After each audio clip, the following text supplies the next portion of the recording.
जय श्री राम सभी को। 700 days Bhagavad Gita challenge day 2। सबसे पहले हमने किया स्ट्रेचिंग एक्सरसाइज, उसके बाद लगाए हमने 100 स्क्वाट्स, उसके बाद किया हमने 1 मिनट प्लैंक, उसके बाद किया थोड़ा मेडिटेशन, उसके बाद लगाए हमने पुशअप्स, इंक्लाइन पुशअप्स और डायमंड पुशअप्स, उसके बाद हमने लगाए सीटअप्स, उसके बाद हमने बाइसेप्स कर्ल किया, उसके बाद हमने बैक और शोल्डर और ट्राइसेप्स को ट्रेन किया, उसके बाद लगाए हमने सपाटे, दंड बैठक, हनुमान दंड, उसके बाद हमने किया थोड़ा सा रेस्ट, फिर किया हमने स्नान, फिर खाया खाना, फिर ये पानी वाला टास्क कंप्लीट, फिर हमने किया शाम का वर्कआउट और उसके बाद हमने किया स्नान, फिर खाया खाना।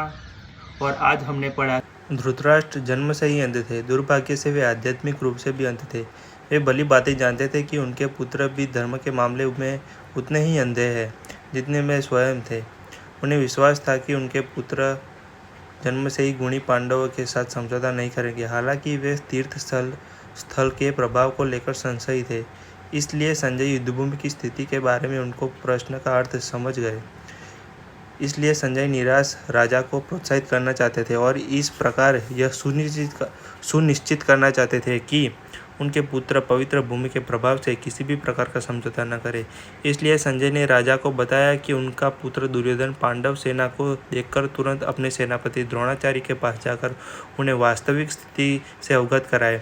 यद्यपि दुर्योधन का उल्लेख एक राजा के रूप में किया गया है, फिर भी स्थिति की गंभीरता के कारण उसे सेनापति के पास जाना पड़ा।